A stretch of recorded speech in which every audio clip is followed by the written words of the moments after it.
Good afternoon, everyone. I'm Dot Leach, convener of the Ecumenical and Interfaith Life Program Group for the Episcopal Diocese here in Los Angeles.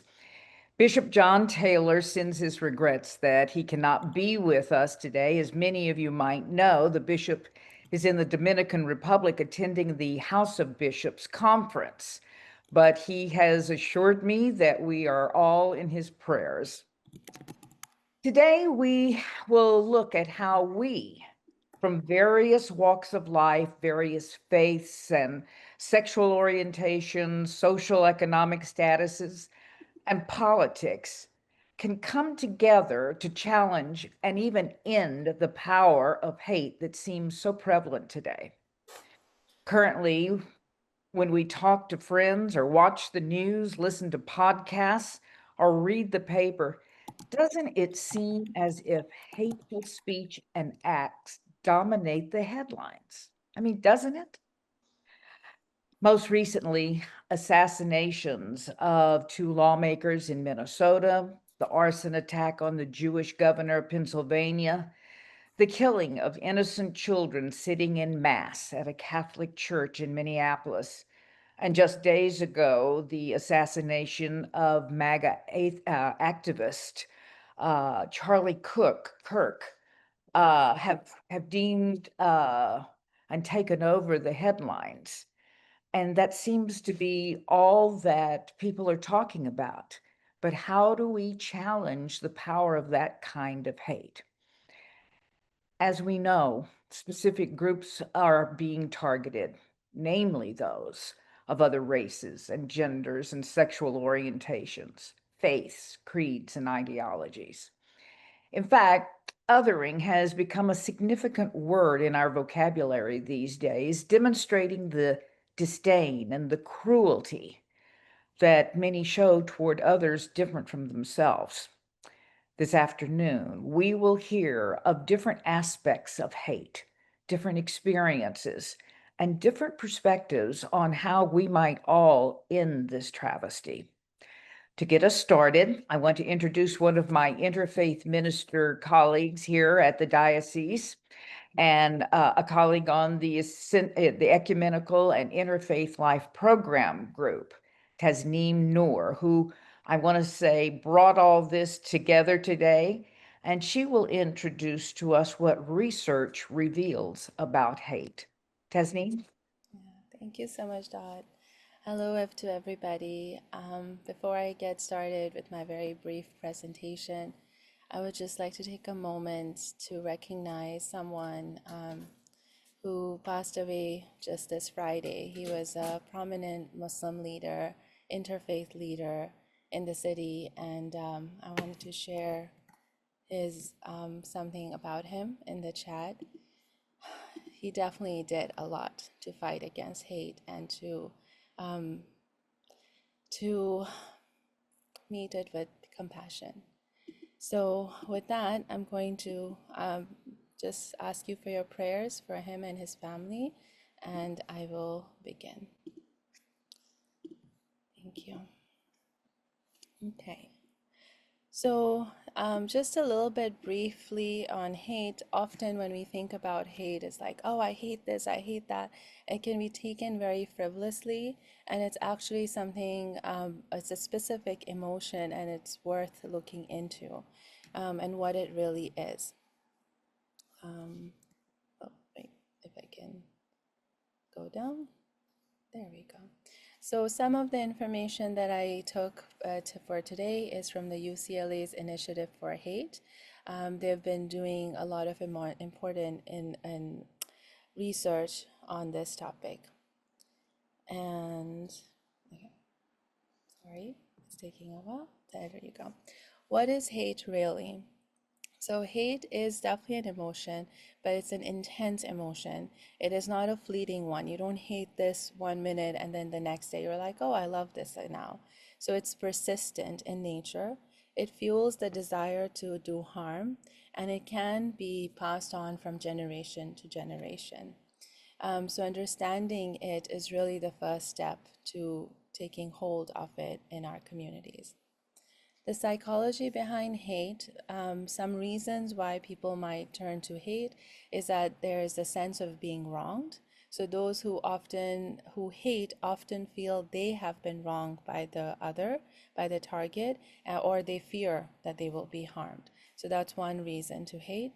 Another one could be moral superiority, a belief that the target of their hate is morally inferior to themselves.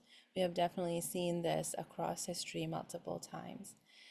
Threat perception, when you fear of a potential harm or loss from the targeted group, you start to hate them.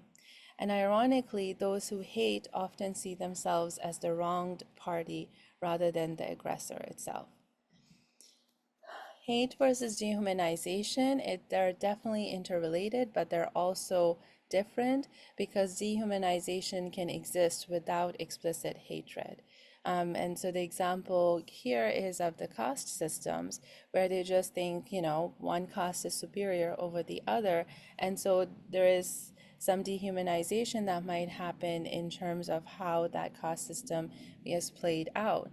However, if that group, the inferior group, starts challenging the hierarchy, then hate can come about, the dehumanization. So UCLA's initiative to hate, the first 2 years of their program, they worked on defining hate and understanding what's behind it. The next 2, 3, 4 years, they are focusing on piloting mitigation and prevention strategies and working on solutions. I think the most important thing I wanted to highlight is that accountability without compassion. They found that a balanced approach acknowledges harm while maintaining human dignity, and that's what's needed for real, lasting transformation. So just to give us some hope, yes, it is fixed, yes, it is intense, but there are ways out of it. So research reveals hate has identifiable patterns we can interrupt. Compassion works, so compassion is important, and evidence-based interventions are showing real results. We'll let our speakers today give us more examples of how that's working out to be. The path to reducing hate isn't through more hate, it's through understanding, compassion, and strategic intervention, and that's why we are here today. This slideshow, as brief as it is, will be shared with all of you who are here. And so these are some resources we will be sharing with you. They're from our speakers and otherwise as well. And this one I just wanted to highlight is David Myers. He's the chair of the UCLA Initiative of Hate. And this interview is brief but powerful. So with that, I will turn it over back to Dot. Thank you so much.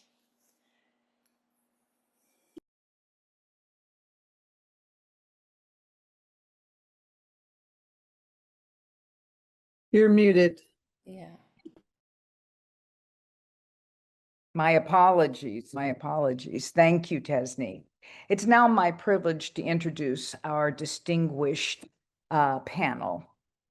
First is Robert Sowell, who is the Assistant Executive Director of the Los Angeles County Human Relations Commission. In his role, he oversees efforts in human rights monitoring and advocacy, prevention, and response to hate activities. Robert has also served as interim and lead pastor in churches in both Texas and California, and is currently serving a bicultural congregation here in the LA area. Suzanne Edwards-Acton has been an educator for many years and currently is considered one of the leading experts on DEI, which of course is diversity, equity, and inclusion. She is also an activist for Black justice and the founder of My Work to Do, an anti-racism accountability group. Judy French is the West Coast coordinator for PACER's National Bullying Prevention Center. This group provides bullying prevention resources for K through 12 students, parents, and educators. A lot of it is focused on helping young people who have been aggressively targeted by bullying. And as a personal note, I can vouch for the work that Judy does and what Pacers does, in that for several years here in Orange County, we were doing a teen forum called Bigotry, Bullying, and Bravery. And Judy and Pacers were our number one resource as we tried to teach our young people how to avoid being bullied, how not to be a bystander, and how to help those who have been targeted.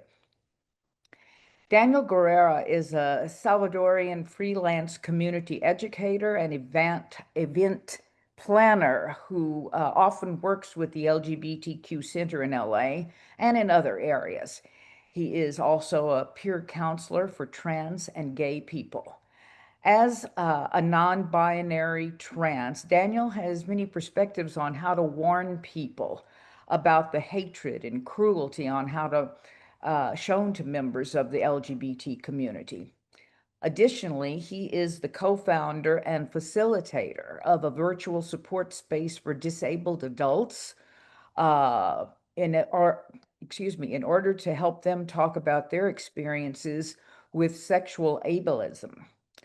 And finally, Citlali Fermin joins us as well. And with her is a member of her family who was detained with 13 other members of their family while on jobs at a warehouse in LA. His name is Oscar.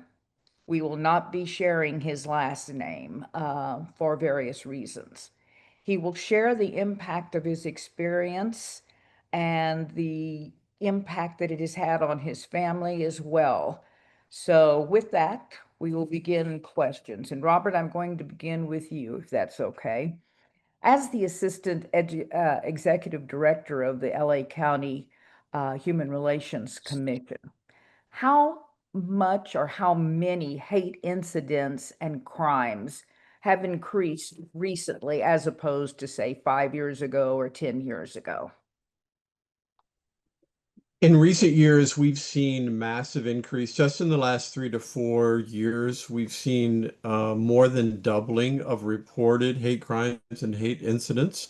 I say reported because we need to recognize that most crime, and particularly hate crimes and hate incidences, are not reported.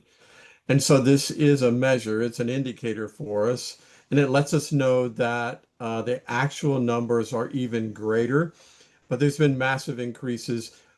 One thing I would say along with that is that we are doing much better in collecting information. More partners are contributing those reports. And so a part of the increase is that more people are recognizing that we do need to report so that we can take action. But still, the numbers are going up, and they're going up rapidly. Has the nature of hate changed in these last few years? Has it become more I, severe or cruel? No, the reported hate crimes are not radically different. The kinds of offenses that are most often reported, the ones that are most frequently reported, tend to be the same kinds of offenses year after year. Vandalism, simple assault, intimidation, aggravated assault. They'll shift, which was more frequent this year versus that, but that tends to be the top four. Groups that are being targeted tend to be the same ones that we've been watching over a number of years. In Los What are those Angeles groups? County, Would you share what those groups are? yeah. In Los Angeles County, year after year after year, there's a vast disproportionality in the targeting of Blacks by hate crime and hate incidents.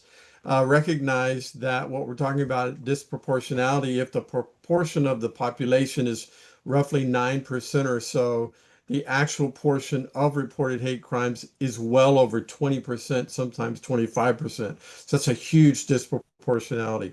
Also, year after year after year, the second most frequently targeted group are lesbian, gays, bisexual, and LGBT non-specified, which usually has to do with organizations that are serving a variety of populations. Very often, either third or fourth most frequently targeted in LA County are Jewish persons. And this past year and the year before and several years ago, among the top five, very high, very frequently targeted were transgender persons, and then some Latino groups also very high. So again, that's not changing, but it continues to be the norm that we're seeing year after year. Thank you. Just as an addition to what Robert has just said, I served for 2.5 years on the Orange County Commission for Human Relations. And one of the things that caught our attention was that the three most targeted houses of worship were Jewish synagogues, Muslim mosques, and Black churches. And so obviously there is a kind of pattern that is prevalent throughout this. Suzanne, let me go to you after that. As I said earlier, that you are considered an expert on DEI. And I know you teach a lot of people things.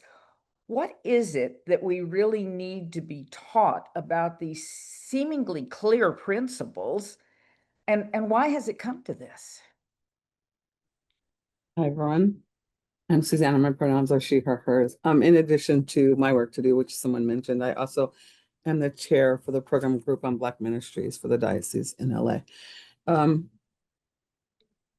I think it's really the root of, I think what's happened is there is a this is a very old story that as a country, we've really just never, we have not dealt with it. And we've built into the system of who we are, like our identity is actually, we're not who we think we are, I think is a really a good way I could put it, is that we think that we love diversity. We think that we actually love equity. We think that we love inclusion. And actually as a country, we don't really love those things. I do believe that there's many people who individually love those things and appreciate those things. But I think as an entity, we don't.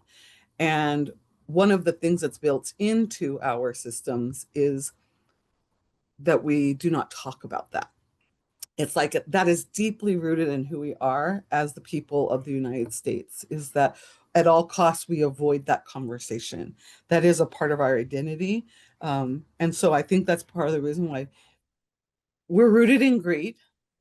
This ultimately is about class, which is a very, like, I hate that sentence even, because it's about race. And for those people who are living in racialized identities, we know that to be very, very clear. But even the racialization of people here in the United States was rooted in greed. We are a country that is just so deeply rooted in capitalism that is off the rails. And because these are all things, everything I just said to you, they're all things that we don't talk about. And that is who we are. We are a group of people who does not speak about the truth of who we are. And to speak about it is to be rude. It is to be being disrespectful. It is to be trying to shame someone. And all of that part. So people come from all over the world because they can see how diverse we are. But as an entity, we don't love and embrace diversity. And so it's just this, it's what's that word when it looks like one thing, but it's the other. Anyway, it is all about that. And so what is this? Where does it come from? It comes from a very old story. And that is really the who we are. I'll just like stop there because I know there's like so many people here. I can definitely elaborate on that more, but I think that is why we are where we are right now, is because of those truths. And that is why we did not allow slaves to learn how to read, because if you could read, you could empower yourself. Why we are getting rid of and banning books all of the time. Why we are dismantling museums right now.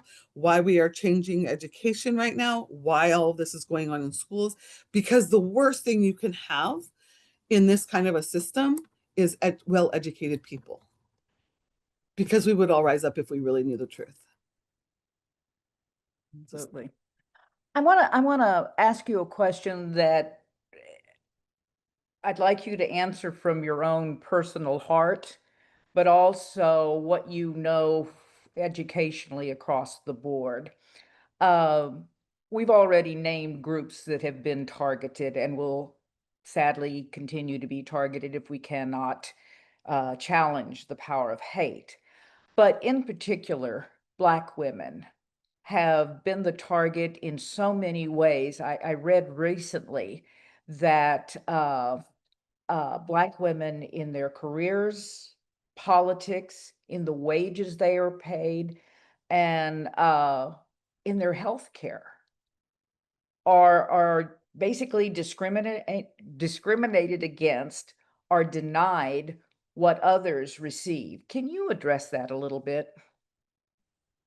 Yeah, I mean, you just addressed it. And I think part of it is that people don't believe that thing to be true. If they're not having that experience themselves, they're just blind. And that's always that's a ableist term, but many people just do not just do not see that reality, it just truly and factually exists.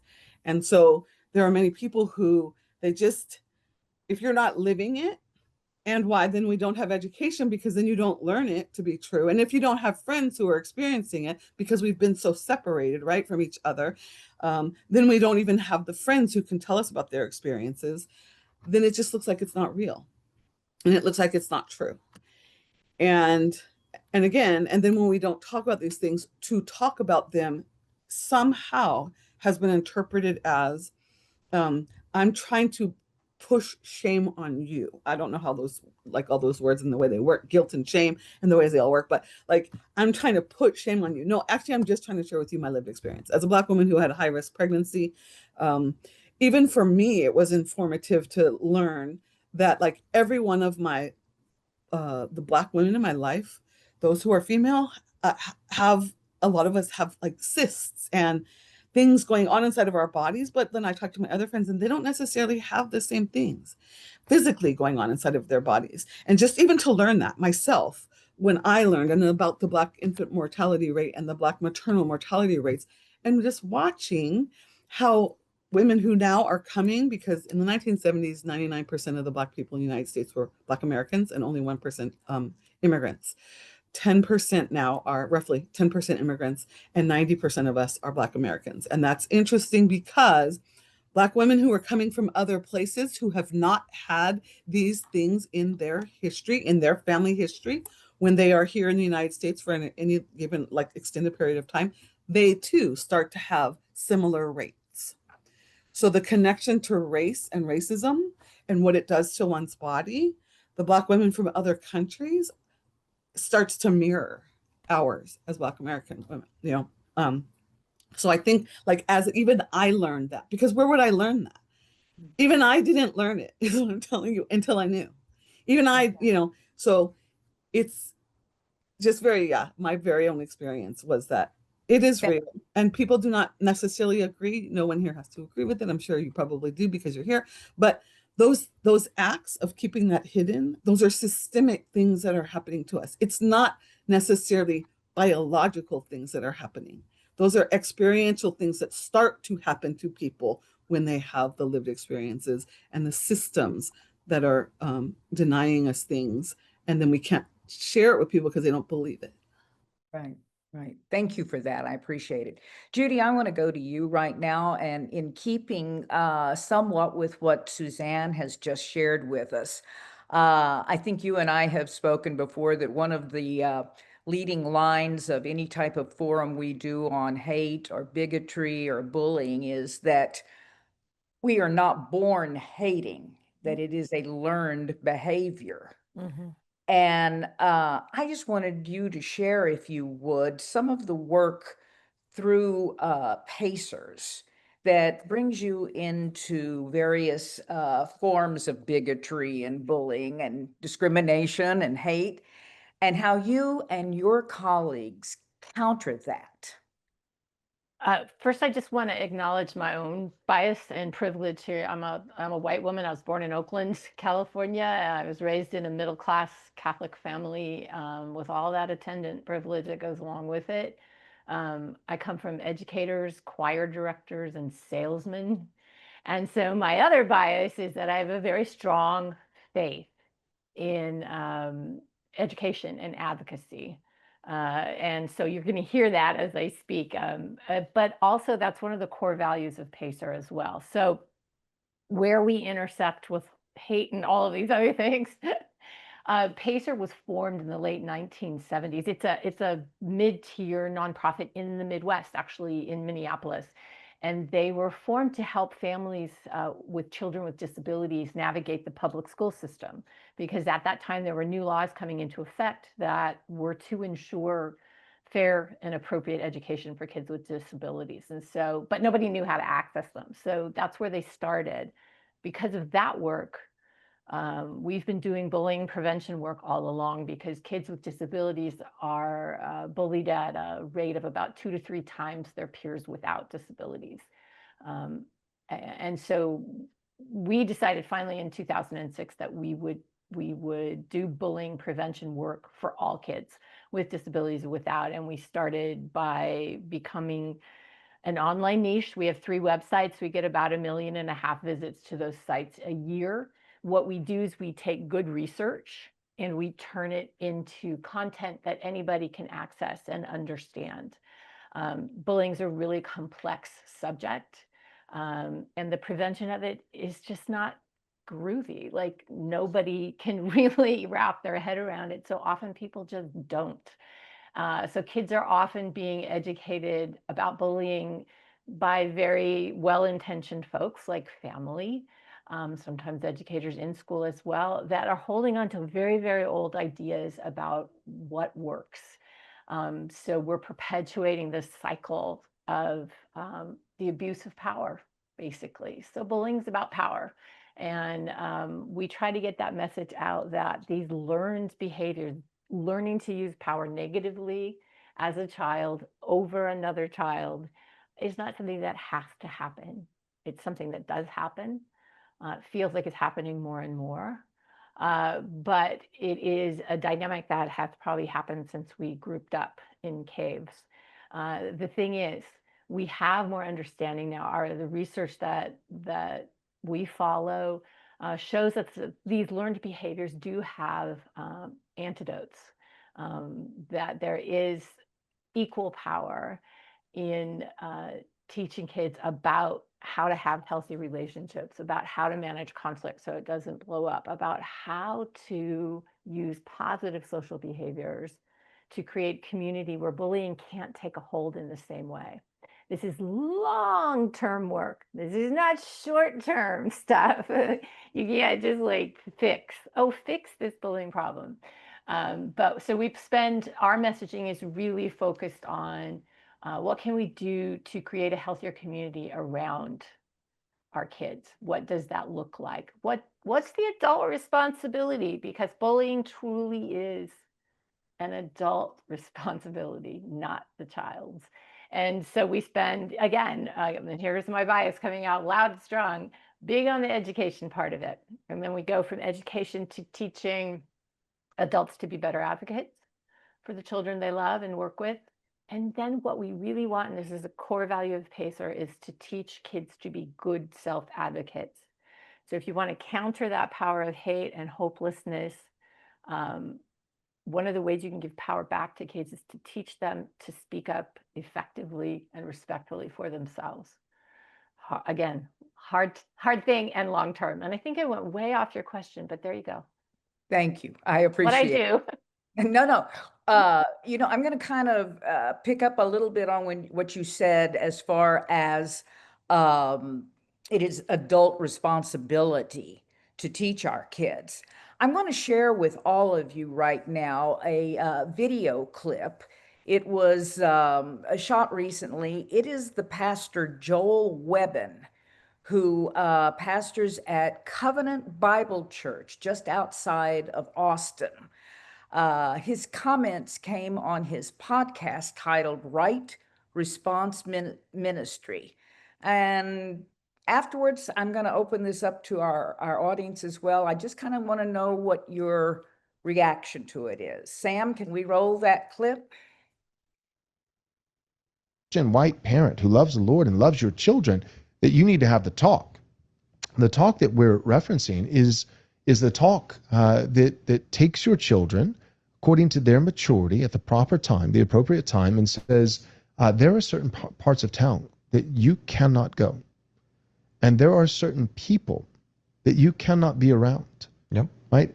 If there's someone who is Black in our church, and they've been in our church, and we know them, and they love the Lord Jesus Christ, great. We're not talking about that person, Right. but we're talking about when you go into a crowd of people. If you go into a crowd of strangers, and they're white strangers, there's some danger. If they're Black strangers, there is 30 times more danger. Them's the facts.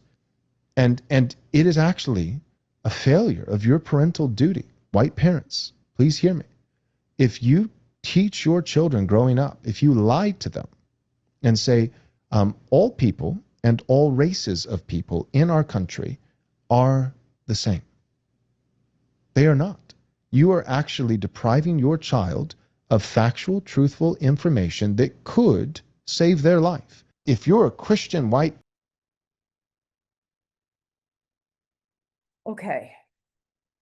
I'd like to open this. I'd just like to see everybody's faces a little bit right now. All I'm seeing is our panel, which have lovely faces. But I want to ask our viewers if they what their take on this pastor's lesson is. I'm sorry, I'm unable to see the group.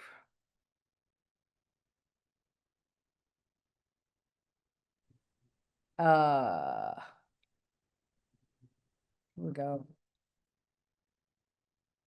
Canon Bob Williams, would you start us off and just kind of give us your first takeaway from what you heard this pastor just say?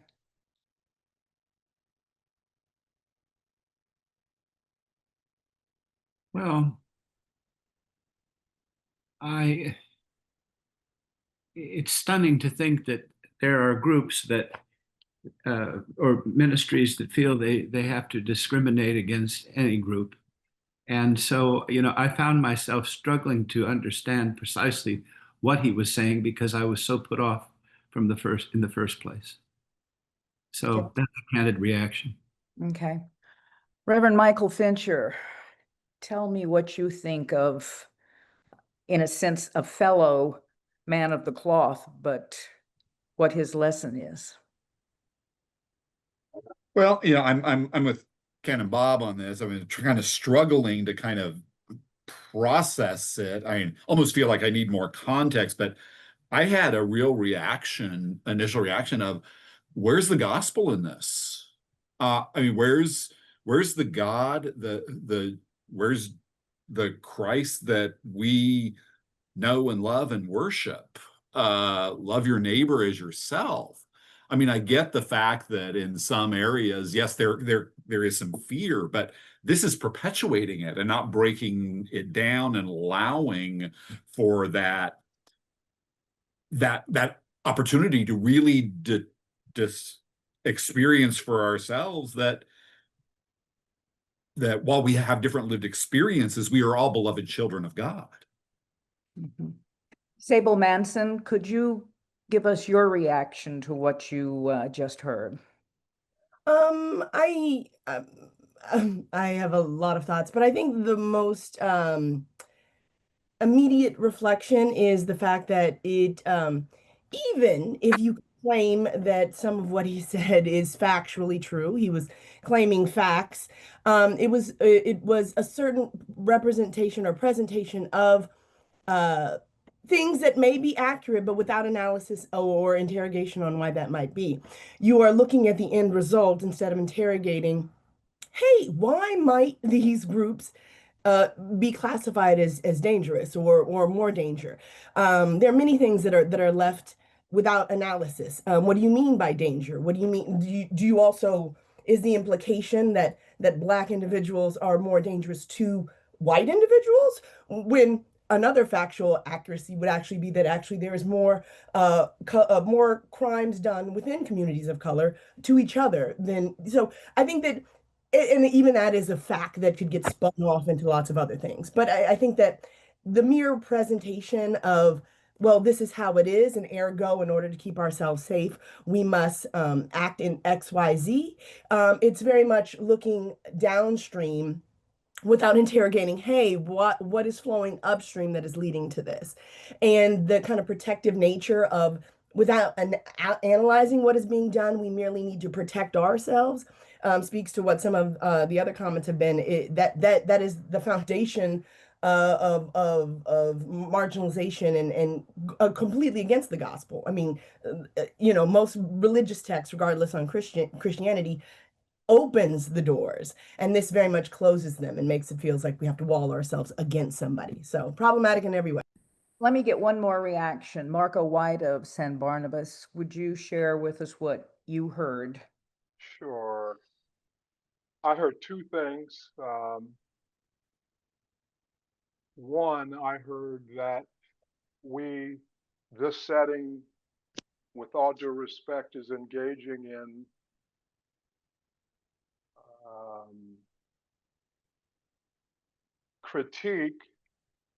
safe critique of them. There are people on this call who attend churches that are being ripped apart because of the internal and centuries-old traditions of white Christian hypocrisy. And so pointing our fingers at churches outside of Austin is a tragedy. I suggest that we're engaging in safe criticism of them when we should be reflective of us. Point number one. Point number two, there are people on this call who attend churches who are blocks away from one another and have no relationship with one another. For centuries and centuries of reinforced systemic race-based reasons. And again, I think that is part of the age-old practice of criticizing them without holding ourselves accountable to Christian love. So I would suggest that we don't criticize Austin if All Saints in Pasadena has no relationship with St. Barnabas in Pasadena. Yeah. Okay, thank you, Martin.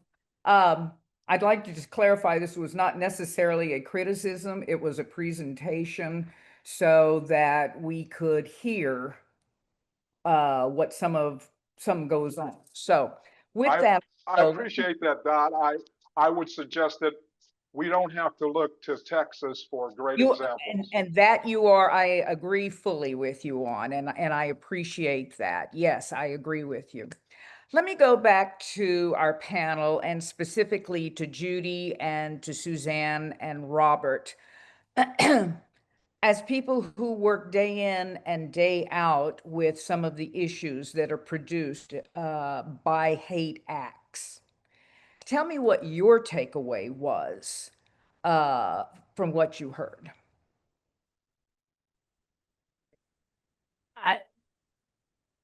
I know I spend a lot of my time speaking. I do a lot of presentations every year. I was very facile, very good presenter, very secure in his rhetoric. And the hate and evil is so insidious because he's so good. He's so confident.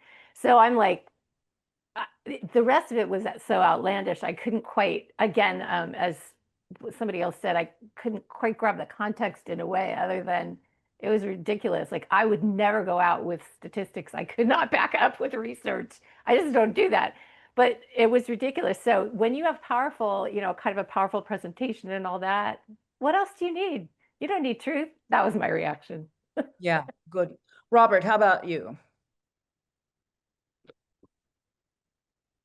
My honest emotional reaction was personal, not professional. I'll just be honest about that. My personal reaction was actually anger at radically corrupt presentation of what is not true as if it were true, and in the name of Christ. So that was my emotional reaction.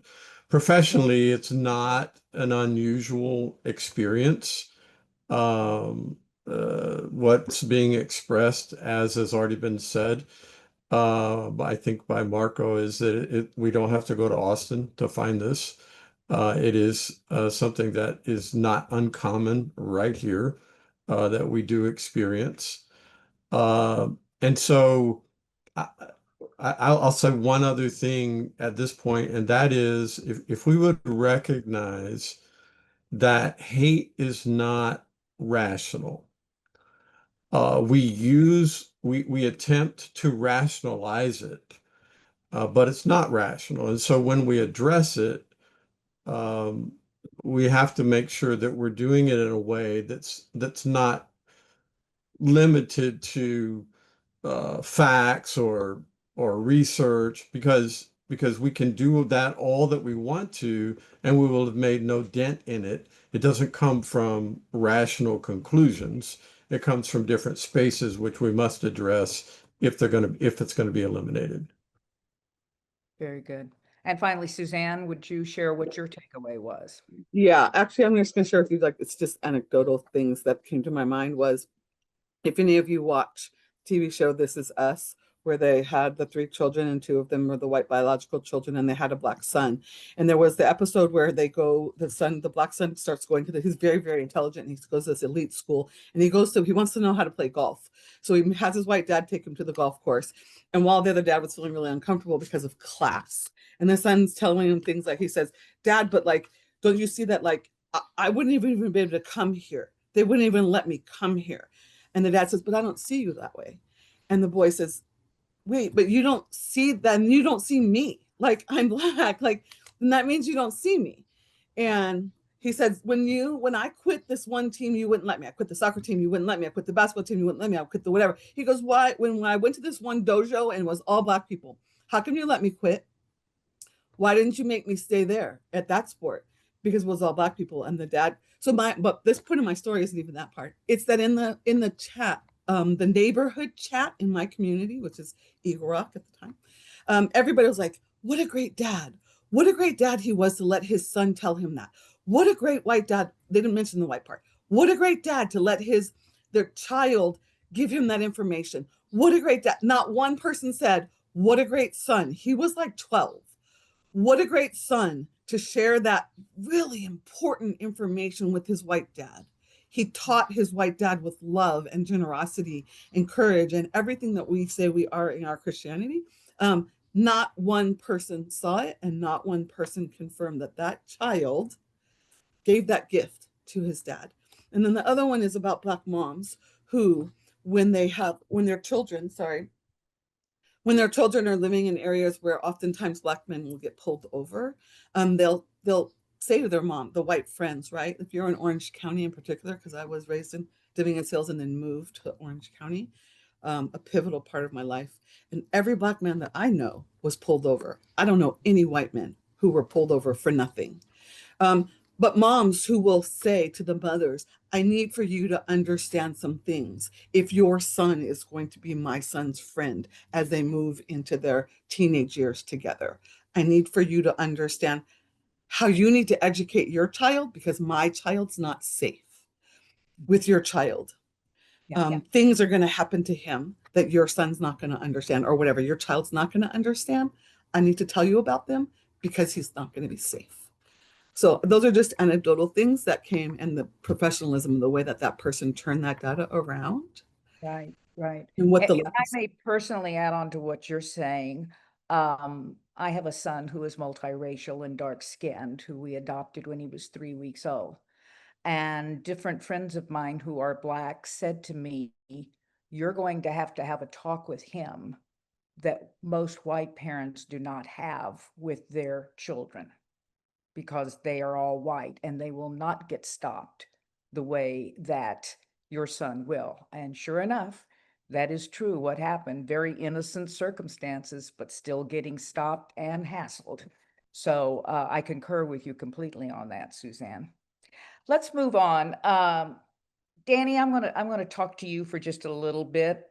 As a non-binary trans and all the work that you do, peer counseling and co-founding groups and that type of thing, can you share with us the type of hate speech and acts that are directed to the members of the LGBT community?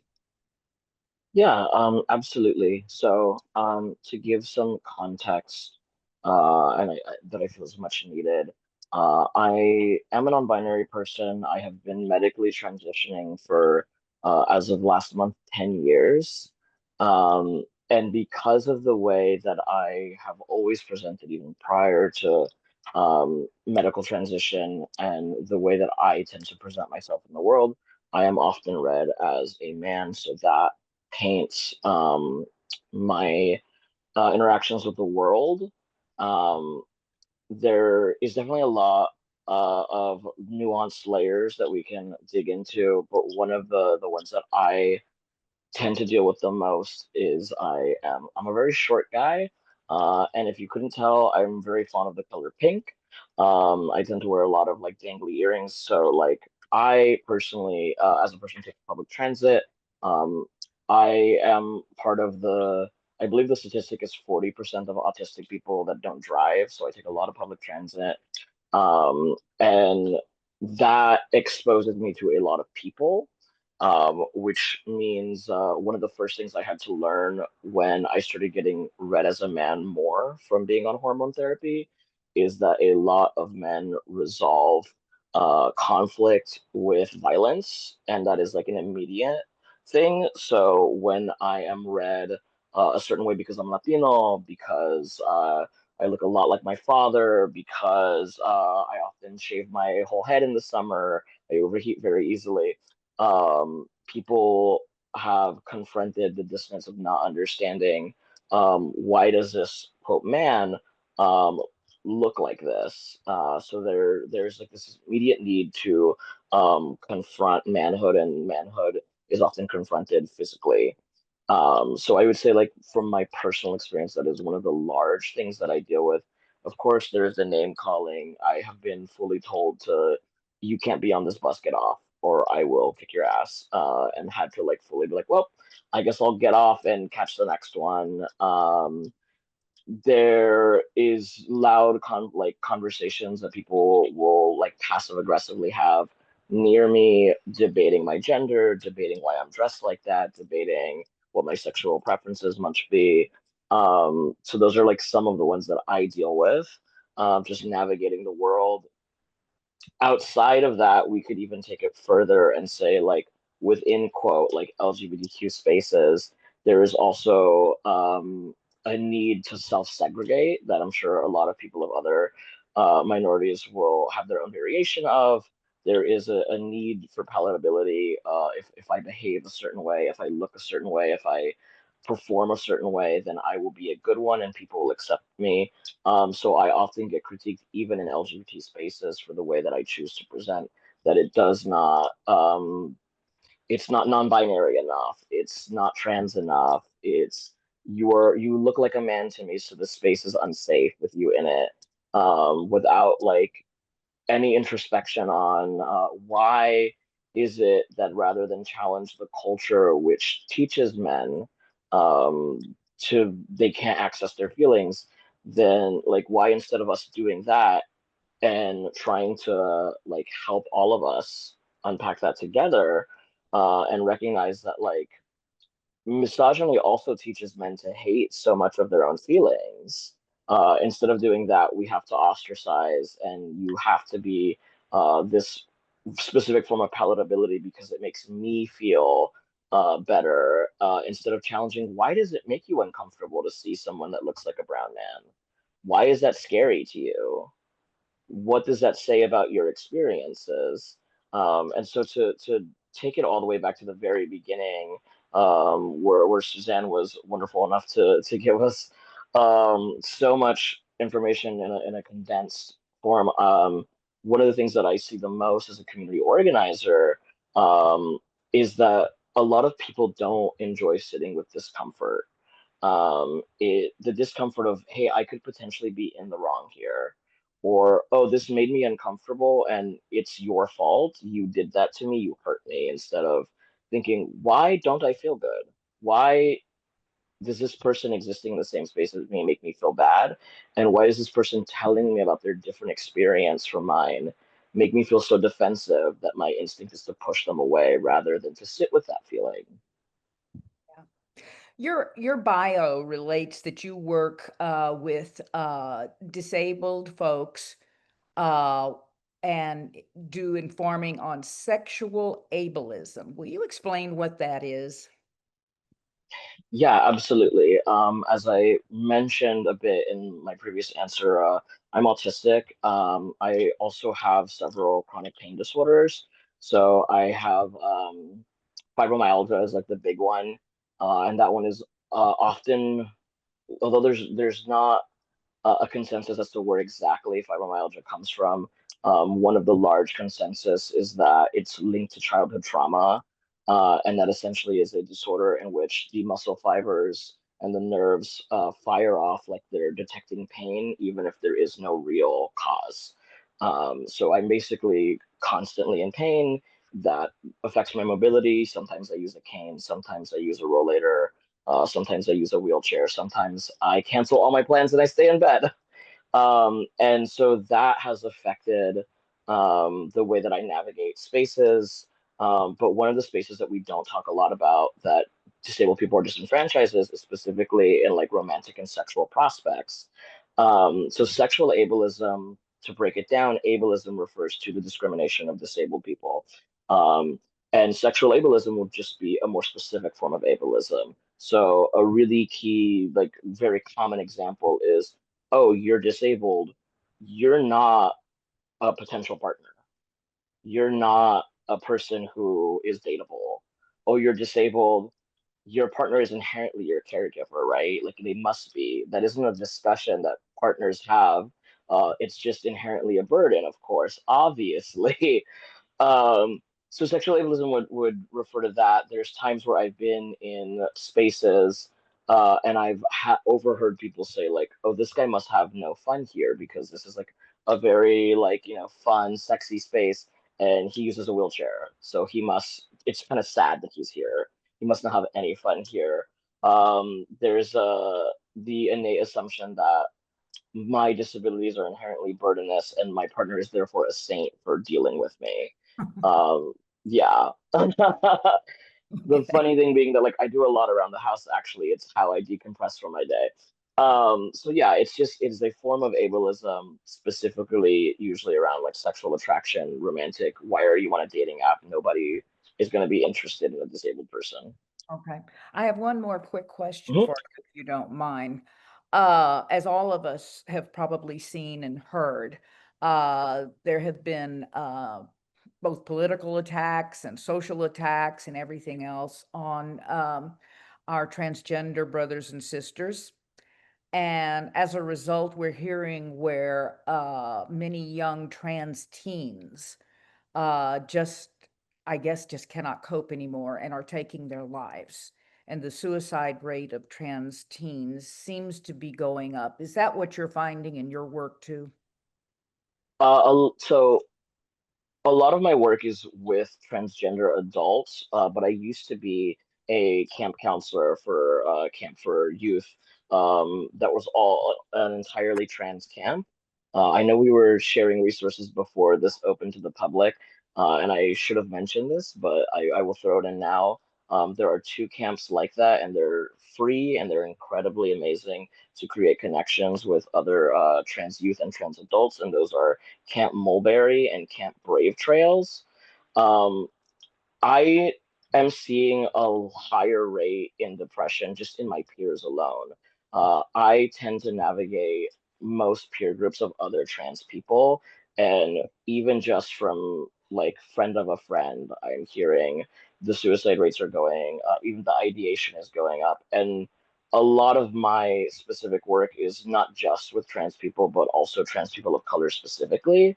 And when you hit that intersection, you are seeing alarming rates of people not perceiving a way out, not seeing a future.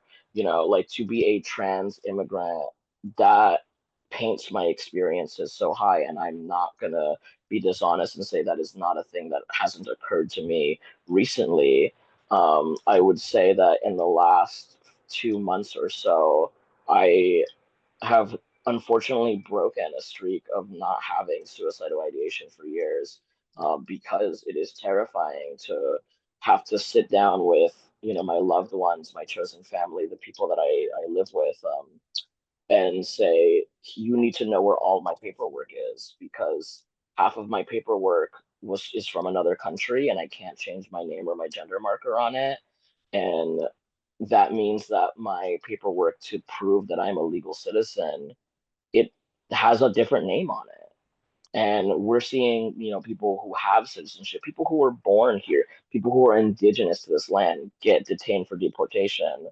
Um, and I want to put that in quotes, because this is not deportation. This is a kidnapping that we're witnessing happening day after day. Deportation implies that there is something that is legally being done, and what we're seeing is a lack of care about what even the laws say. And to know that, and to know that I sit in a very precarious situation in which half of my paperwork doesn't match because I changed my name, and there's no way for me to change it back in my home country. Um, and you know, I am just one story in a sea of other people who have similar concerns. Friends who cannot change their name for having a felony, and we know that trans people of color are disproportionately affected by being not just underserved but underemployed. And when people don't have access to resources or money, then they turn to crime. And then when you have a felony, oh, you suddenly can't change your name, so you have to walk around with this dead name all the time, and it weighs on trans people in such a large, uh, heavy way that, yeah, right now we're seeing the results of that, and it's what this administration wants. They want to wear down people that are marginalized. They want to bog us down so we're so exhausted all the time that we don't push back. So I am seeing that alarming change in even just my social groups. But I want to remind that this stuff is interconnected, and unfortunately, it is something that we have been facing this entire time, because trans people are less palatable than gay people.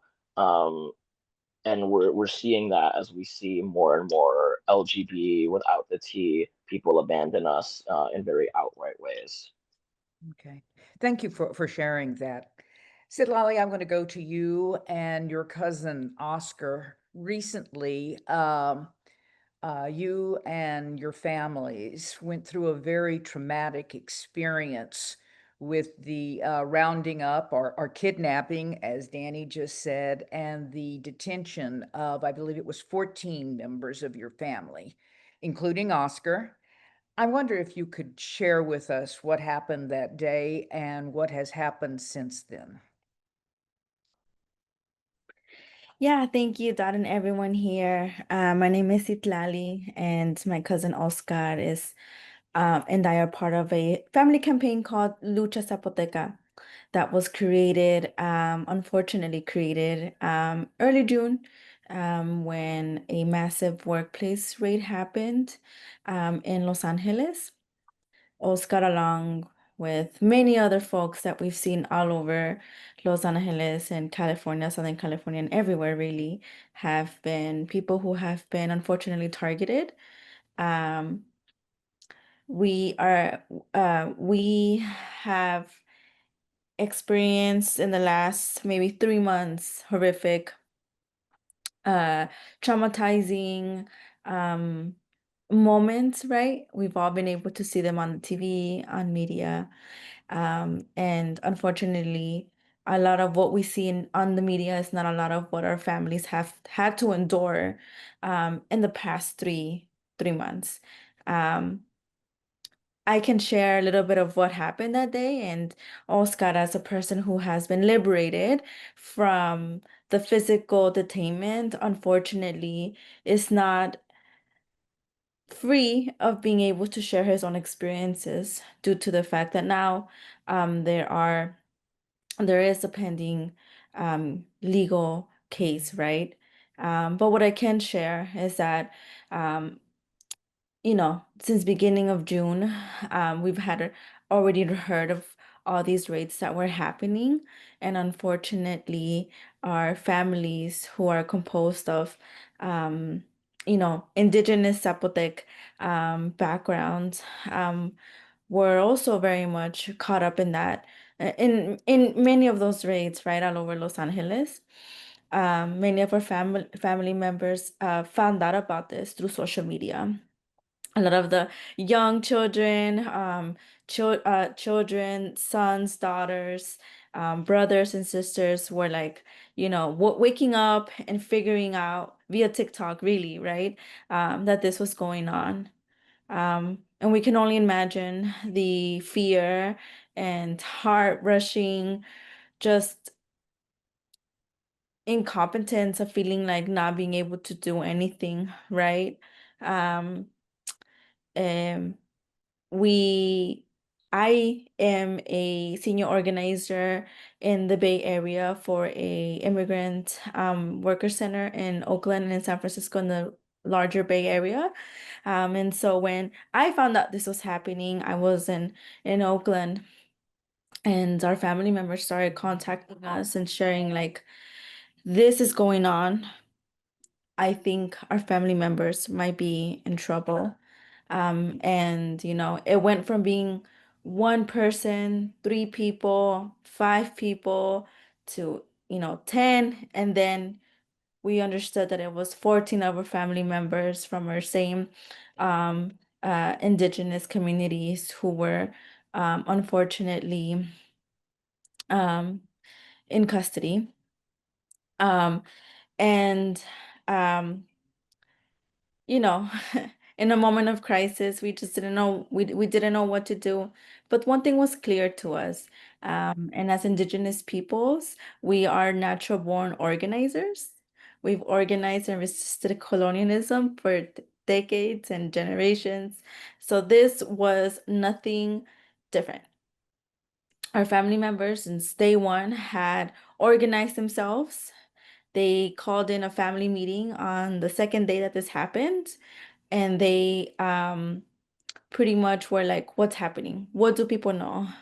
How are we navigating this system, right? A system that clearly was not created for us, a system that was clearly not meant for our people to navigate, a system that was clearly here to deteriorate and separate families, right? So everyone was just, how can we help each other? How can we support each other? And that's how our family campaign was created. We already knew that there wasn't going to be a lot of resources specifically for Indigenous communities.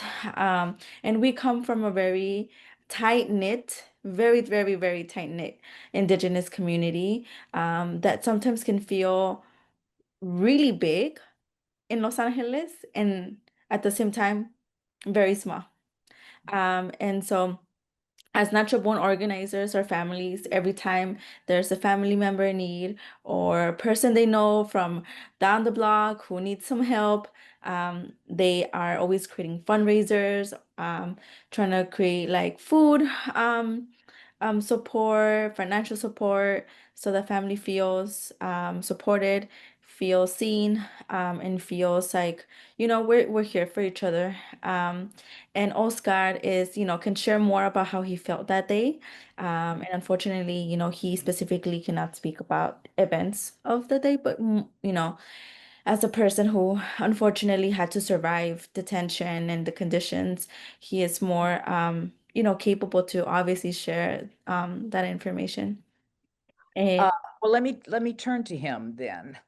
And Citlali, will you be doing a translation or? Yes, okay. I guess the first question that comes to my mind is, were Oscar and other members of your family and other people who I understand, I believe there were at least 400 people that were detained that day. Is that correct? No, I think that they might have been more than 50 people. Oh, 150. Okay. I guess my question is, were you sure that they were official ICE agents? Did they show IDs or did they have warrants? So, yeah, I think there's many videos of the different types of agents that were there. Oscar, unfortunately, again, cannot, respond to anything that he was able to see or how exactly his detainment happened. Okay. Were women and children a part of the arrests? No. No. How long was Oscar detained? About a little over 2 months. 2 months. And are there others that are still being detained? Yeah, there's I mean, the raids have not stopped in Los Angeles, so I'm sure there's a lot of folks who are still inside Adelanto. No, I'm asking any other members of your family that are still being detained. Oh, yes, unfortunately, we have had 11 of our family members liberated so far through the organizing of our family members, and we have a few members still inside. Okay, okay. I appreciate you sharing all this. And I want to, before we open this up to our viewers to ask questions, I did have a question for all of you as panelists, either personally or professionally. How much does social media and podcasts contribute to this current hate environment and the promoting of othering? Anyone want to take a stab at that first? Danny, did you raise your hand? Yeah, I can start us off. I think from my perspective, um, unfortunately, social media is such a rapid fire thing, and a lot of people will not really dig into what they're looking at. One of the biggest things that I've seen is so much misinformation about marginalized people. In that clip, we talked about how statistics are being, warped, right? And that happens all the time with social media. You just screenshot a percentage or a graph and you make a post and you dictate what it means, and people read your caption, if that, and then they can share it really easily without doing any like, wait, what's the context behind that statistic? Most people aren't doing that. Most people aren't double checking. Most people aren't being like, okay, what's the counter argument? So I think it creates rapid fire disinformation and spreads it so easily that you watch marginalized people have these campaigns made against them so quickly. You watch comments get flooded with bigotry. And for a lot of people, we live in this era in which like social media is their bubble. It's how people in rural areas who are marginalized connect with people outside of that. It is when you are young, let's say your parents are homophobic and this is the only way you can find other gay people. There's all these different ways in which social media like has good aspects and can connect people. But when that is your lifeline to everything and you get your comments flooded because someone screenshotted something and wanted to make fun of you. We see these like massive bully campaigns essentially.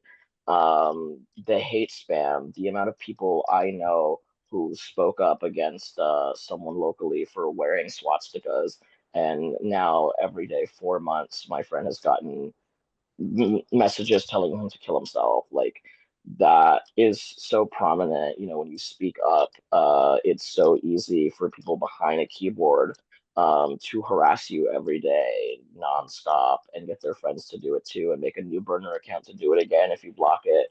And I see so many people because social media becomes their lifeline to create connection, as opposed to having like connection, whether they can't access it, or whether it's too difficult, or whether it's too expensive to go out and meet people, because there aren't free third spaces in which we can connect with one another.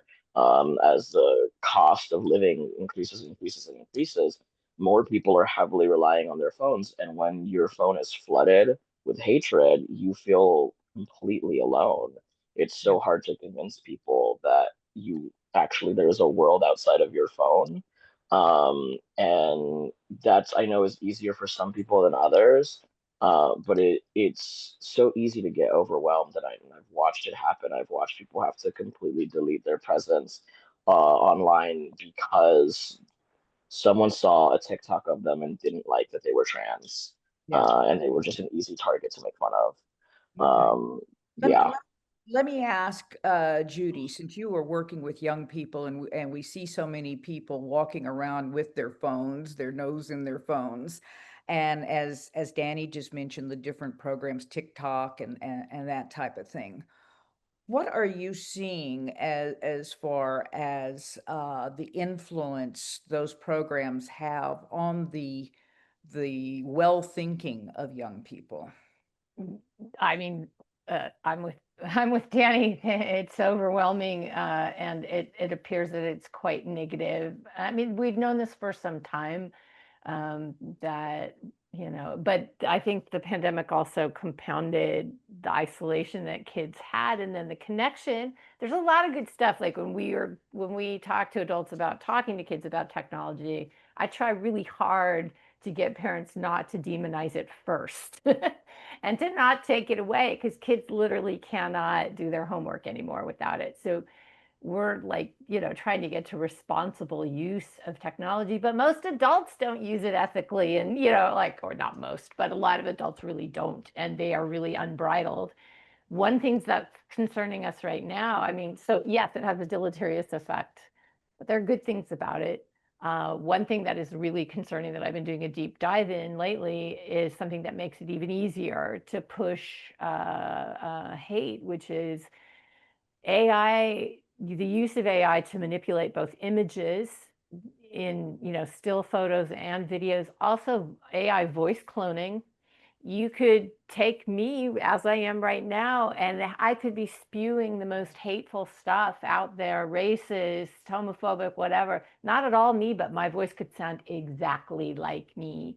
And then you could create bots that could, as Danny said as well, that could put that front and center to my entire world, and not only just show it, but show it often.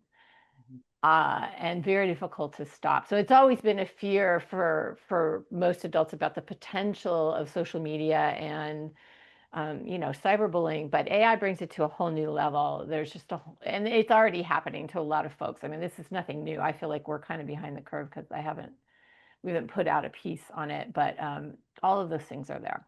So it's really tough for kids who don't have the judgment, who may not have the support system, who do not. Yes, exactly. Every tool has its place and limitations, and humans have been, they take a tool and they'll make it into a weapon as fast as possible, if they want to use their power that way. So yeah, anyways. Thank you so much for that, Judy. Robert, I wanted to ask you one more question. In recent months, in recent years, but certainly in recent weeks, we have seen a preponderance of mass threats and shootings and assassinations in different areas of our nation. And they're happening in schools, in churches, political gatherings, and even at people's homes. I realize none of us are psychologists, but from the work that you do, can you tell me? I feel like too often I hear that these mass shootings are attributed to mental illness. And that's almost, for me at least personally, becoming a cop-out. Are people using mental illness as a cover for just pure hate? Well, there are some people who might say that this kind of intense hate is a mental illness, but that's a different conversation. Um, Facts it's documented that when we look at people who have diagnosed mental health challenges, they are not in any way disproportionately violent. That there's not a correlation that's been documented between forms of diagnosed mental health challenges and violence.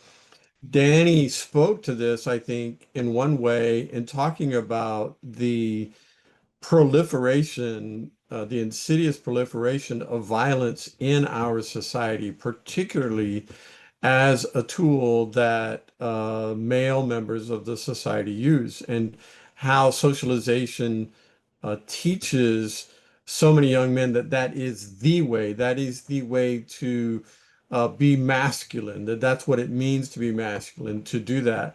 And so when that sense of the normalization of violence is proliferated, then we're going to see more extreme versions and expressions of it, because the foundation, the floor of violence in the society is very high.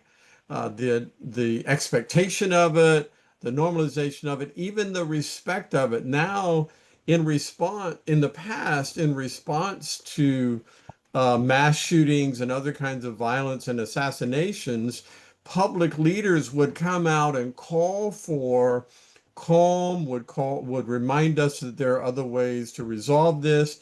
These days, and I'm talking about today, I'm talking about in the past week, I'm talking about in just recent time, public leaders are calling out for reinforcing violence, to respond to violence with violence. And so that's a ratcheting up. And a part of one of the things I wanted to mention talking about violence is that we track in our documentation of reported hate crimes those that are violent crimes versus nonviolent crimes. And year after year after year, this has been going on now for a number of years. By far, the group that is most frequently targeted for violent hate crime. The numbers are not the largest numbers for the group, but the proportion of crimes targeting members of transgender communities is by far the most violent reported hate crime. Well over 90% year after year after year, and much more violent than other reported hate crimes.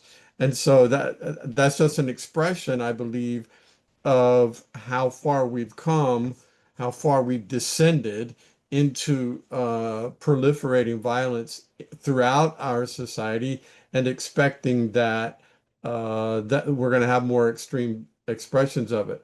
One of those who was just recently assassinated is someone who said that the best way to counter violence is to distribute more guns, and that death by guns is going to be an expected result. And this person now is a victim of that exact thinking.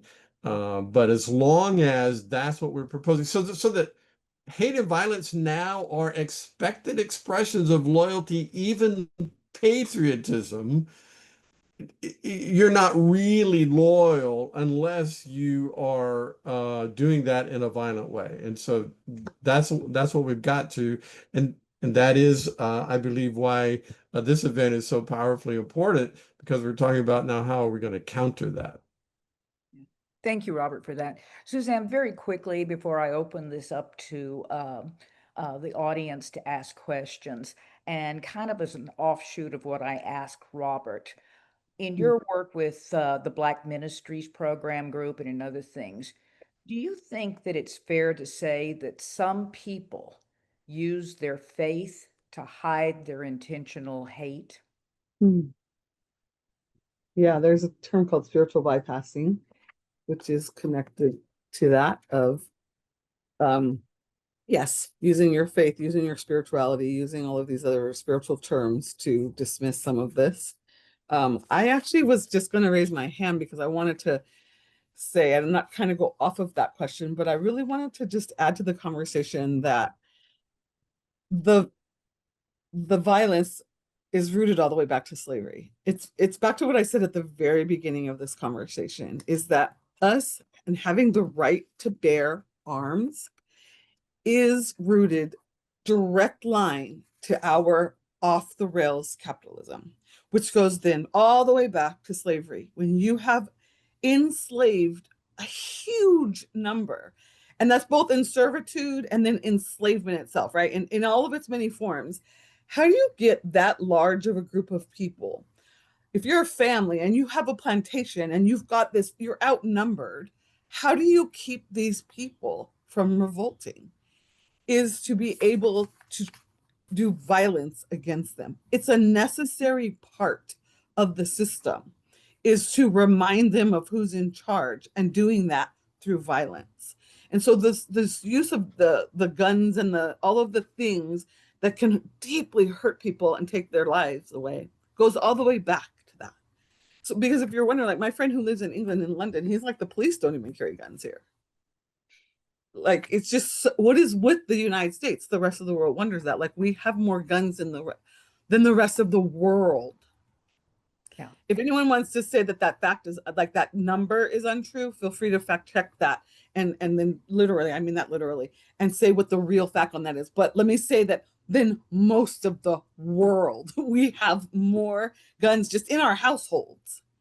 It's like 17, approximately, like some wild number like 17 per person. I'll lower it to 7 because I don't have the actual number. So let me bring it down to 7, okay? Because I think it's higher than that. But we have basically got 7 per capita. And many of us do not have guns, which means somebody else has to have many more than that. The reason for this, though, goes all the way back to slavery. We had to have that in order to keep control over the people. And that's where this comes from. So yes, just to us having I don't know, I just feel like I just want people to understand that's where this comes from, and the Second Amendment right, and this right that we have. Okay. No, I appreciate that. Let me open this to the audience because you may all get similar questions or completely different. But let's, Sam, if you can help me open up the page where I can see everybody's beautiful faces. And to the audience, if you have a question for one of our panelists, super, let me raise your hand or the icon hand, and we will call upon you. Who wants to get us started? I'm not sure if I'm seeing all the hands. Sam, if you can see. Yeah. Okay. I see Bob has his hand up. Thanks. Thank you, Sam, and thank you, Dot. Thank you, everyone. Our panelists, you just are magnificent. Perhaps others are having a similar experience. I feel more hopeful based on the time we're spending here this afternoon. Thank you for the hope that you're providing for all of us gathered. Also, Citlali and Oscar, it is an honor to be in your presence. We cannot imagine what you've been through, Oscar. And Citlali, if you want to translate, please take time. We just want you to know how honored we are and how we are in solidarity with you and with your experience. Thank you, Bob. I'll translate that. Oscar dice que primeramente muchas gracias por estar aquí y que tienen el honor todos de estar aquí presente contigo el día de hoy y que tú estés aquí con nosotros y que están contigo en solidaridad por lo que has pasado. Thank you. Thank you. Does anyone else have a question for our panelists? I think I see Raina raising her hand. Hi. I don't have a question. I have a comment. I used to be on the one of the Middle East committees for Jerusalem, and we helped fundraise for one of the churches, or sorry, the hospital in Gaza several years ago. And I'm Palestinian. I'm part of the Christian community from Gaza. And so I find it a little bit, if it's okay for me to make this comment, I came in but 20 minutes late, so I'm not sure what the, the focus was exactly, but I find it so strange when people start noticing violence in the US because of shootings in the US, yet we seem to be so oblivious to the violence that we export. Part of my background is that I was also born in Baghdad, Iraq. So, and we've lived in a number of countries that have experienced US military, whether it's the assistance by giving weapons or sending missiles or invading countries. And so I just feel like we can't be like this. and wonder why the violence comes back to be we're doing to people, or making up weapons that don't exist, a number of things. I could go on. And then there was something else. I think there was a question about social media and some of Danny's comments. Like for my community, we depend on social media in terms of getting our international. We depend on that. So yeah, find out what's going on the ground, and it's very difficult because it's very emotionally and psychologically to see suffering. They're so much worse. Raina, you're breaking up. You're breaking up some. So could you hear me? You're breaking up somewhat. And now you're froze. I'm sorry about that. Technology. Sometimes we long for the low technology. Yeah. Please continue if you can. Doesn't appear that she can right now. Are there any other questions, please? Marco. Good. Thank you, Sam. Real quick, to further Raina's point, I remember Gil Scott-Heron made a quote back in the 70s. He quoted the phrase selective amnesia, remembering what you want to remember and forgetting what you choose to forget. Yeah, so racial profiling and the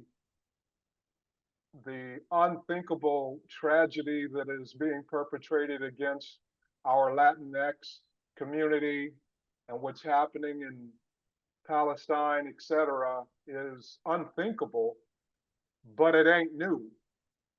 And so I just want to welcome everybody here. I welcome you to the party. We've been screaming about this for about 400 years. I'm glad that we have some passion around the subject, but remember, it's not just about the trans community or about the Latinx community. It's about hatred in every color, at every address, within every church, and particularly our own churches.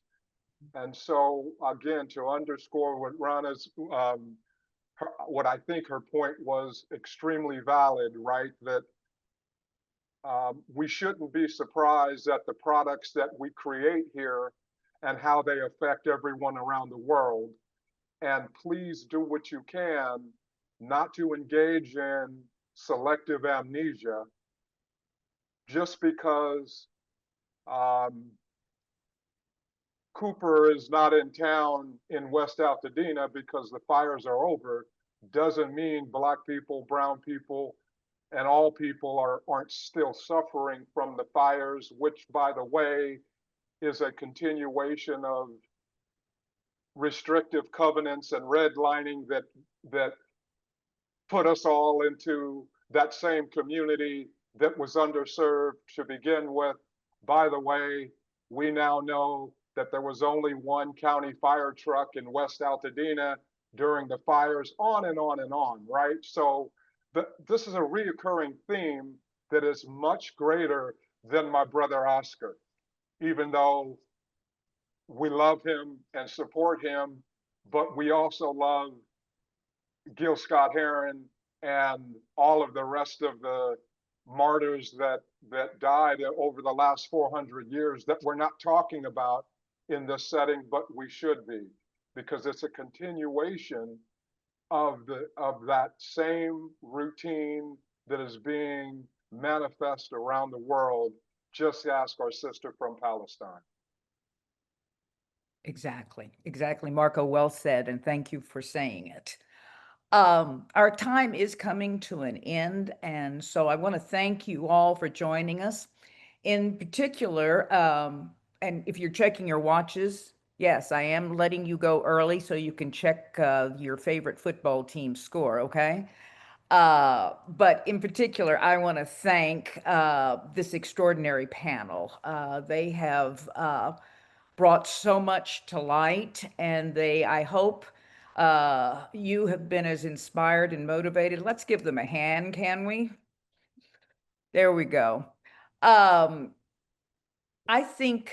I truly believe that their words and their experiences will be with us for a long time, and I think that's a good thing.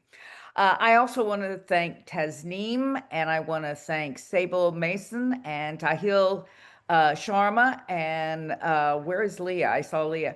There she is, Leah Julian, newly ordained rabbi. There she is. They all came together to make this possible as well, and we could not have done it without them. And to Samantha Wiley, who is our extraordinary IT person for handling all this and walking and talking me through it, my deepest gratitude and love to you. For any of you who are interested, this program has been recorded and will soon be on the diocese website and YouTube, as I understand it. But copies can be made if you are not a member of a church within the diocese or a mosque or a temple. If you reach out to us, we can still get you copies. If you're interested in perhaps sharing this, let's say in an adult forum or something like that, and be able to discuss these things with each other, that would be great. I want to go back to what Marco said, about our passion for our various communities and how we need to really broaden that and make it a passion for all humanity. Today, some of you might consider it a baby step, but we really don't have time for any more baby steps. We've got to take strides. And so the question is, what do we do with all this information?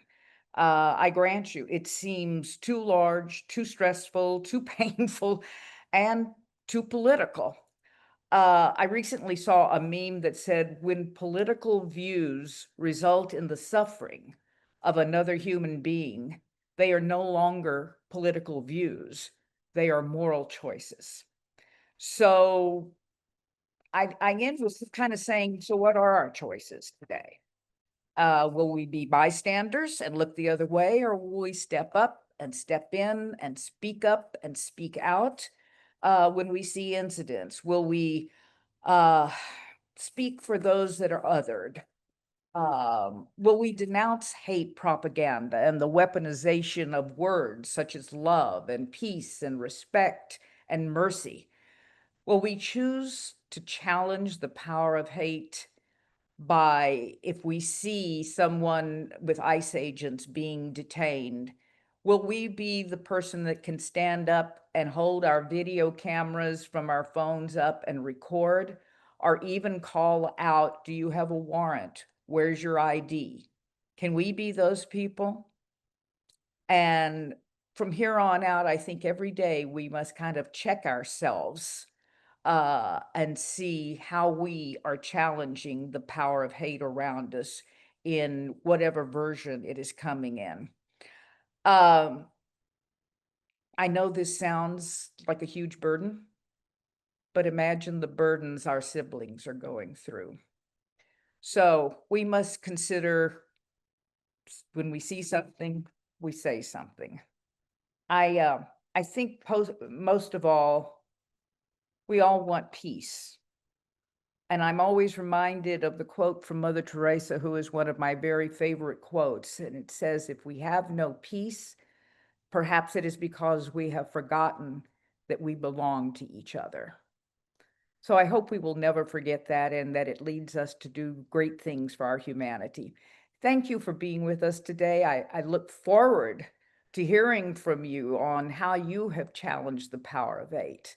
But in the meantime, I wish you shalom, salam, and peace. Thank you for being with us.